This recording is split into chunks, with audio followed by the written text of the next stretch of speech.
Welcome back, ladies and gentlemen, to Cheesadelphia Summer 2016, brought to you by Nerd Street Gamers and powered by Jarvis Innovations. We're going to get into our second match of the day very shortly, but I am Dreadnought. This is, the one, the only... Turbo! The crowd goes wild. Oh, yeah, that crowd just went wild right there. Did. Completely crazy. They actually did. I'm touched. I am very excited for this next series coming up. We have xKawaiian versus MygraiN. And yes. I believe xKawaiian has been all three, and MygraiN has been the last one, at least. I'm not sure if he's the first one, but he's definitely been at a lot of them. Came through with the Psystorm crew. And yeah, I think he's been practicing a little bit. I remember the first time I saw him was at the Psystorm land, but yeah, I'm pretty excited to see him here. He's still playing. Definitely. And here we are in the bottom right-hand corner. Representing Psystorm Gaming, it is the blue Protoss player, the one, the only, MygraiN. Oh, yeah. Oh. Thundersticks. And in the top left-hand corner, representing Team Ascension Pro, it is the red Terran player, xKawaiian. Who was on Psystorm for a little bit, right? xKawaiian, he was on... or pardon me, no, not on Psystorm. What's the team he was on just previously? Just it's X. Is it? Oh my God! Oh, Team XL5. That's what he was on recently. Yeah, yeah, xKawaiian was on XL5 pretty recently. Now switching over to Team Ascension Pro, Hey. a phenomenal community team which is actually supporting this tournament. If you guys want to know about Team Ascension more, want to know anything about them, you can do !TASC in chat, and you can find their Facebook, their Twitter, whatever. Follow that, support them, and of course you also have Psystorm Tempo. Indeed! Exclamation Psystorm. So this is actually pretty cool, you know, two of the supporters of the tournament here duking it out. And it is going to be a TVP, so our first Protoss of the day here in the form of MygraiN. And this is going to be pretty good. I'm actually, he said my rival in the beginning too, so I believe they've definitely met each other on the ladder multiple times, I would assume. That's always great when you meet someone again, like you again. Dun dun dun. The plot. You give them the evil eye, and you're just like staring at them, like, no, don't you dare. But they actually could. Don't you dare proxy me. You know you want to. If you think about it, like he could peek over his monitor and just like give him a real dirty look right now if he wanted to. And if I was like a pro gamer, like if I was actually good, I would be using everything like that to my advantage. You know what I mean? Like intimidating people. I'll be. Oh yeah. Yep. I'll take your birthday cake and bring it all the way back to my base. Aww. You gonna steal it from all my SCVs? That would be actually a phenomenal ability if you could steal someone's minerals. If you're moving through. That's like a weird thing an Oracle could do. Like, yep, no, that's mine. Stealing the milk money. Like beating up the little kid. Well, here we go, though. It looks like from MygraiN opening, 1 gate fast expand. Normal. Into a very Stargate safe. here, though. Ooh, Yeah. I like that. And a Reaper from xKawaiian, so that Reaper may have the opportunity to scout the Stargate. There is a Adept and a Mothership Core very close to coming out, but really right now MygraiN is doing all that he can to not allow there to be a scout onto that Stargate, and most likely an Oracle off the back of that for aggression. Yeah, I would assume so, right? Go for it. Try to get a little bit of damage done in the beginning, and then perhaps transition right into whatever it is that he decides to. Because, I mean, some of the times when you think of a player like MygraiN, especially in his PvZ, I noticed that he plays a very, very slower, reactive style. I'm not exactly sure how he will approach the PvT matchup, but usually when you open up with Stargate, you can do some pretty good damage, especially if xKawaiian was not going to be expecting that. In a similar manner, my knowledge of xKawaiian has been a lot of TvT style stuff, which is these crazy, really cool kind of builds that he uses on ladders to win again and again and again. He get his he ladder can get points. really aggressive too. Oh yeah. And his APM, or at least when I watch his first-person view, I mean, there's the scout. Sees the Oracle. Yep.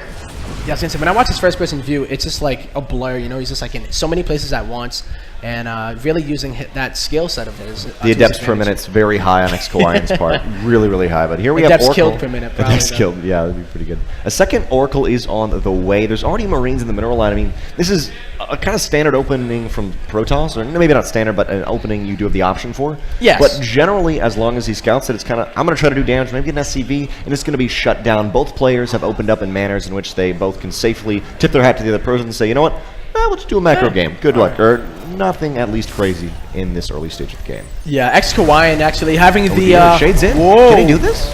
Oh my God, with the help of the Oracle, they might be able to actually, and I think he will be able to get that Marine goes down, but more Marines from the main will head over to the natural, but this Oracle's putting in work. xKawaiian did add on 2 racks pretty quickly before that starport to be able to either defend or have the option to go for an aggressive push. He's got Stim on the way, as you've mentioned before. Tempo, very aggressive player. Yeah, no, I love watching them play, and you know, MygraiN, I haven't seen them play each other, right? So this is really cool to me to watch. And oh my God, there's nothing here to defend. Yep. We got one Marine, and that Marine is going to go down. Oh, two Marines right there, and the other Marine is going to go down relatively quickly. I love putting all the SCVs near the Marine so you can't click on it. God. But MygraiN, he's not going to fall for that. Focusing down as many workers as he can. So far, he has managed to kill 12 workers. It is 26 SCVs to the 41 probes of MygraiN. Yeah, MygraiN's feeling really good right now, right? And what is that transition that you were talking about? Well, it is going to be that Twilight Council, and he's going right into Resonating Glaives with a +1. And what I'd love to see, we may or may not see it, but Phoenix play can also be really devastating if you're seeing a player that is focusing on their starport, on their factory. However, in this game, xKawaiian is pretty much focused on his racks at the moment for a push. And Adepts, they're going to be able to shut that down, but I'm really curious after he gets Resonating Glaives, after he gets the +1, if he will end up going maybe some High Templar. You do need some extra AoE often, but with that early game damage, what was that, 12 workers killed? I am not sure if he really needs anything extra to be able to kind of put the final push in, but at least for now, xKawaiian, he's going to try to get a little lead in this game, or at least even it up, take it out of pylon, pressuring the third.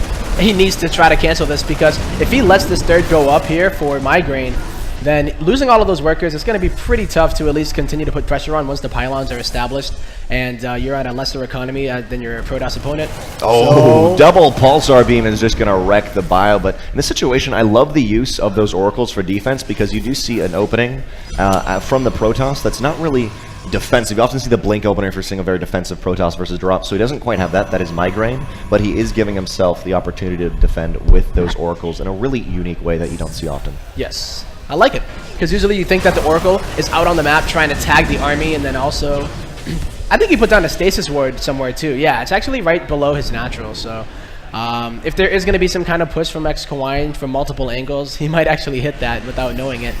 Don't know how often I see it in this matchup, so I like it. And what hurts xKawaiian so much right here, of course, is he's hanging out on 2 base. There's no third CC on the way, or at least I don't think there was on that finish. No, there is not. So really, with that early damage that was done to him, that has put him at a suboptimal level to this push that he's attempting to make with combat shields, with +2 possibly pretty soon. But hey, he always has multi-pronged, and now we're going to see if MygraiN can defend without Oracle, or pardon me, without Phoenix, and without Blink done. Yeah. Imagine if he did make 1 Phoenix from there and started bullying the medevac. It would put a little bit more pressure on xKawaiian, but he's going to drop into the middle of the army of MygraiN, who is going to deal with that fantastically. And yeah, xKawaiian, he's looking for an angle, but he just can't get one. I love as though Protoss, you're always like, oh, I got this, I can kill the drop. Oh, there's no Stalkers. Oh, yep. my bad right there. But in the main, there's Stalkers. However, at the third base, there is 5 Adepts. I'm not sure if it's going to be enough. This bio does have Stim at the moment, and they have combat shields. +1/1 is not there quite yet. They can do a little bit of pressure, but they have to fall back relatively shortly. Pylons are on the way at this third base to solidify it even more with the Mothership Core once that is remade. But still, I love that xKawaiian, even though it's in small numbers, is managing to put pressure and get himself into this game. But is there a third CC on the way? Looks like not yet at all. I didn't see it, yeah. So he's trying to peel MygraiN apart. I think the fact that he's not able to do it just yet means that he is on a timer. He doesn't have the third base just yet, but he's trying to keep up with the army supply. It's 46 to 51, which isn't that bad. But this third base of MygraiN is going to get saturated, and then we're going to see the gateway explosion. We already see 5 in the production tab. Blink is going to get done, so you're not going to be able to have those medevacs boost away as easily. And the Liberator. Or a Liberator, yeah, just to be able to get under Liberator it, boost? That would be terrifying. Oh, please, don't even. Don't even. There's the 5 gates on the way. A little bit of an Artosis pylon.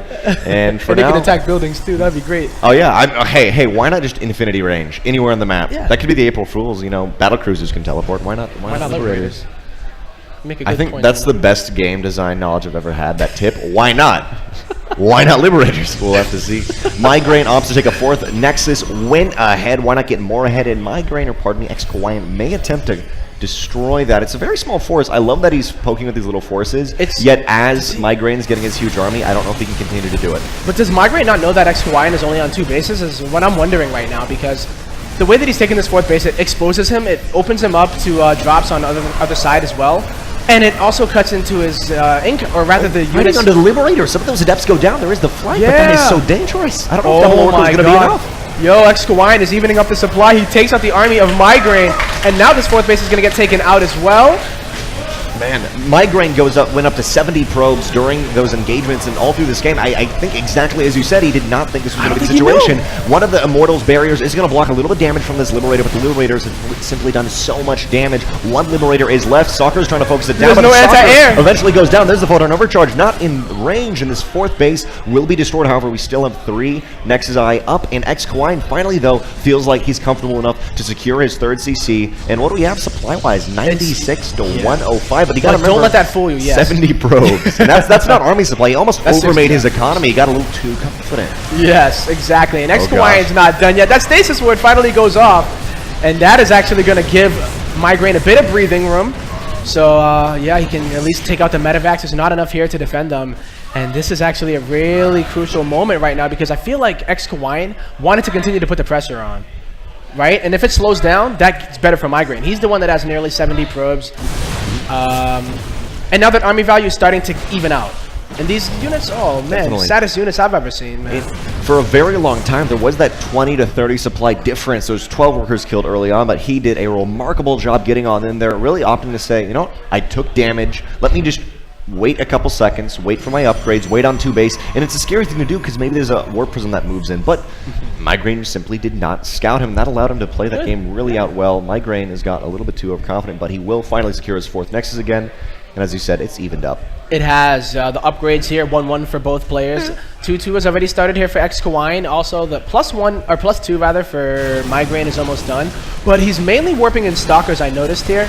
And a lot of the times you'll notice Protoss players will mix in like disruptors, potentially right? dangerous. But you know, he's just having, you know, mainly Stalkers to defend against drops, I guess, which is pretty good, I would say. As long as he keeps that army on the ground with the Adepts and the Immortals as well. It does take a few seconds for Protoss players. Maybe not the seconds, but it does take time for that Protoss player to identify, okay, what is really his goal right here? Is he dropping me? Is this going to lure me to the back of my base and he hits this base? And he has identified that he doesn't want to play heavier Stalker. But it can be dangerous in high bio amounts. Yet, right now, at the moment, I mean, xKawaiian doesn't have a ton of bio. He still has a 50 supply difference. He's 50 supply behind MygraiN. MygraiN in this game 1 is in a phenomenal position. There's still a lot of room for xKawaiian to wiggle, but I'm really putting my money here right on MygraiN as he moves in into the middle of the map and is looking to possibly take out the 3rd base as he secures his 4th. Yeah. You can see they're almost even worker-wise. You can see 69 to 60. Yeah, the income should be pretty similar, And especially mules. with the mules, right? But the Even it thing up. is, I think xKawaiian might be mined out in his main.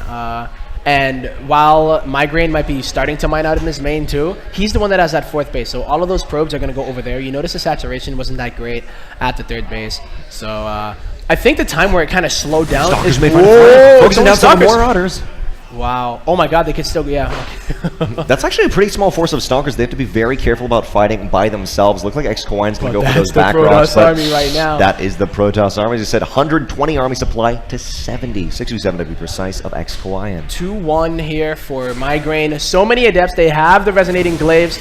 I like the direction xKawaiian is going because he is trying to transition into the range on the Liberators. But this is the damage he needs to get done, and I feel like that kind of time that we had where it slowed down might have worked against him, but if he can get something done here, this would be great, but he can't lose these medevacs, he can't lose these units. 33 Adepts, though, with +2, with armor, is so hard to deal with. At least he will be able to jump into that 3rd Nexus. However, there's already Stalkers ready. Those Stalkers have Blink. This isn't the early game where MygraiN had opted to go Resonating Glaives first. He has Blink this time. He can react. And finally, a couple medevacs are going to go down. There's the other medevac, and then his 3rd medevac is going to go down. That medevac like ran out of gas. I was just like, you know what, man? I'm just giving up on life. That's not it. GG! MygraiN takes game 1. xKawaiian finally saying, I can't quite make it happen, but I really loved his... Yeah, and I loved his decision-making in that game. Yeah. Of understanding, I took damage, I have to do something to get back. Because you see some players just kind of play it out from there and always be a little bit down in the fights, but he decides, I'm going to stand 2 base. And even the end of that, he did take that 4th CC, but just towards the end, there was simply too much army supply. Yeah. And then the economy. MygraiN's economy, it really wasn't touched towards the end, or the middle and the end, right? Yeah. He got his army wiped out, but he didn't lose too many probes. And he always kept that high probe count, and then he just kept on macroing and didn't fall to the pressure. If that continued, pressure kept going, and he just finds himself in this situation where he's jumbling like, oh my god, I'm actually going to die here with like 70 probes, and the 4th Nexus that I'm taking when my opponent's on 2 bases. You look at that replay and you're like, damn, I'm greedy. Dang, I'm greedy. Yeah, and one thing you're also looking for is thinking about, okay, how did actually MygraiN do that damage? And it was a very unique way. He said, maybe not unique, but you don't see it quite as much. There was 3 Adepts, 2 Oracles that went in at first. You see xKawaiian scout it, and really xKawaiian, he feels like he's totally in a great position. He's scouted his opponent. He knows there's an Oracle coming, but then, 2 Oracles plus Adepts, not exactly what he expected, and that's how MygraiN was able to take the early lead. That was a great opener, yeah. With the Adepts. I totally forgot about that, you're right. Yeah. It was really, really nicely executed. And that's how he started off, really, the game for himself. But guys, by the way, if you're hanging out in chat, please type in @TASC or @SciStorm, because they support this tournament, which means they support esports, and which means they're bringing this entertainment, this amazing StarCraft play, this very high level, to you guys out there. So please, @TASC, @SciStorm in the chat, follow them at all their locations on Facebook, on Twitter, and really, I mean, support those who support esports. You can say it in just one sentence, Tempo. My brother. My brother? Couldn't have said it better My myself. brother's SciStorm, yeah. So here we are. It is Galactic Process in the bottom left-hand corner, up by 1. It is the blue Protoss player from SciStorm Gaming. Give it up for MygraiN. Check out @SciStorm, pardon me, exclamation point SciStorm in the Twitch chat. And his opponent in the top right-hand corner, the red Terran player, currently down 1 game in this best of 3 from Team Ascension Pro @TASC. Wow, again, exclamation point TASC in Twitch chat. It is the red Terran player. Give it up for xKawaiian. Brought his crew with him. You know? Yeah, a really big crew. TASC, man, they came in the door earlier. They really Tempo did. and I were sitting here in the production area, and we could see the door to the building, and literally it's just this mob of TSC people. They got the jerseys, they run together, and it's a phenomenal community team. I agree. So, here we do have, though, our second game, by the way. You know, our last series at least went to Game 3. Will this be the same, or do you think that MygraiN can take it 2-0? You know, I feel like they're both very, very strong North American players. I don't think there's one person that I see in this match, and I'm just like, oh yeah, there's no chance in hell that xKawaiian can't bring this back. They both have a lot of opportunities, and again, as I was talking about last game, that happened because of just this perfectly executed attack. Great, I get my lead, and he held that lead so well. He wasn't going to risk it. He was simply going to out-macro xKawaiian. That was MygraiN. And so that's how we took that game 1. We could see a drastically different game 2 if that is not what happens, and really, maybe up to xKawaiian. xKawaiian, as you mentioned, also is very aggressive, so he does have that potential to do the exact same thing MygraiN did to him, but with a Widowmine drop or a Bio drop, and turn the tables of the series very quickly. You can notice that a lot. Like, once you really start to get into the head of the Protoss and they can't at least multitask to deal with multiple pressures at once, you will see a Protoss player completely fall apart. And even if they looked rock solid in one game, it's just a snowball effect where whether it's a mental stress thing or just taxing of trying to deal with everything, not having enough units to get your gateways empowered, stuff like that. But sometimes you're relying on photon overcharges even, and I just didn't quite have the energy, or a mothership core sniped. Exactly. There's so many little parts that can easily fall apart when you're playing a Terran player, especially like xKawaiian. Very drop heavy, very good at multi-pronged attacks. Well, here we have a more standard opener, I would say, getting the robotics facility and the Twilight, 2 buildings that you tend to see go hand in hand. While xKawaiian, I believe he had dropped the tech lab on his barracks, so yeah, he's going to be getting the stim. And his factory is done now. He's going to drop that starport most likely.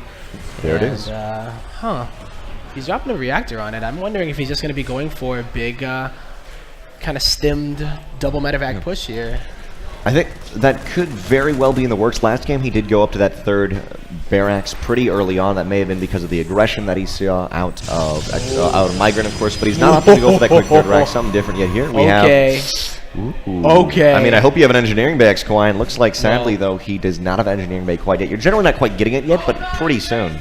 Well, this is like looking very, very similar to what you would see. You see the Twilight Council, you see the robotics facility, but he goes and he drops the Dark Stride, and we're going to see DT drops. Shout out In Control up in here. I don't even know if he's watching it, but... Oh, of course In Control's watching. What are you talking about, Tempo? Get your crap together, man. But definitely something that I really, really like to see. It might catch xKawaiian off guard, especially because before he was worried more about oracles, and he didn't deal with it with turrets. He was trying to split his units and then not actually deal with it with turrets. So if he tries to deal with it with units and he doesn't have the detection, he's going to find himself in a scrambling position when the DTs are both in his main and his potential natural too. Looks like the Bio's moving out at exactly the wrong time, but MygraiN is moving in. He's up 1-0, ladies and gentlemen, in this first or second round of the Swiss tournament in day 1. Basically, you're going to be playing 5 to 6 games in Cheesadelphia day 1. That's going to seed you for the top 16 in Cheesadelphia day 2. And MygraiN is moving out right at the same time with xKawaiian. He's in the middle of the map, and this could prove disastrous so easily for one of the players, Tempo. Yes. Tempo's starting to come up for both these players. Yo, this is like such a tense situation right now because the DTs are going to get into the main here of xKawaiian. Now, MygraiN needs to be paying attention at home too, because if he gets his mothership core sniped here, that's only 1 pylon right there, and he gets it really early, so that's good. And here comes the DTs inside of the main. 9 SCVs have already gone down, and the pylon doesn't even go down. There is one scan right now for xKawaiian that he could use that could be either on defense or offense. He's going to opt for it on defense, not going to go for a crazy base trade. Is able to clean up that 1 DT, however, as I said, that's the only scan he had. GG, well played. MygraiN takes the series 2-0. Wow, the DT drops. It just totally caught xKawaiian off guard, and he just wasn't ready for it. It is risky, but I wouldn't say I love what xKawaiian did, because the move out was in the space where you had lack of information. So he decided to move out. I like that move out, but that's such a hard position. You can say, I scan at home and defend, but the situation is, let's say I scan at home, then my offensive units are simply going to evaporate when a couple DTs are warped in and you don't have what you have. He's going to go down 2-0 in his first or second match. I'm not quite sure. I believe it's the second one. Second match of the day. Yeah. Wow. Holy moly. That was quick. The DTs, man, and actually just out of nowhere, it's just one of those situations where you're like, all right, here's my push. It's about to do some great damage, right? Yeah. No, when you're up 1-0 MygraiN, he decided, you know what, let's just take the easy way out. Let's get the damage done. Boom. Go for it. He had the blink follow-up with it, too, so he did have a follow-up with it. It wasn't like me when I started playing StarCraft. I'm like, all right, I'm going to make DTs, and if they die, I have nothing. That's everybody in the beginning, like, oh, let's play Protoss. Imba, am I right? Let's just throw some DTs around. Yeah. Guys, that was the second match of the day that Tempo and I have casted. Game 1 was, or pardon me, match 1 was Jason versus Starkiller. 2-1, Jason won. Right now, we just saw MygraiN versus xKawaiian 2-0. And this is Cheesadelphia, summer 2016. Speaking of cheese, one of our sponsors, Rustica. I know it's starting to get around lunchtime, guys, but one of our sponsors, Rustica Pizza. Me and Drenok had the pleasure of going down there to, test it out and see what they're really all about. Damn, you got to make sure it's not poisoned. You have to. They have some good pizza, man. It was phenomenal. And they're really chill. Like they're a bunch of just hanging out. I think they have like one of those like official like sick ovens. I don't know. I don't know the terminology. The flames. It's like it's not a microwave. It is very good pizza to go, though, guys. And anyone in the venue, anyone in Philadelphia that wants to come down to the venue, it's just up the street and that block down. Phenomenal pizza and a huge variety of pizzas. So check out Rustica Pizza, Rustica Philly. Rustica Pizza in Philly. It is simply phenomenal. Guys, this is Cheesadelphia Summer 2016, Day 1. We'll be right back after this short break for more StarCraft 2 action and, of course, APM, Adepts per minute.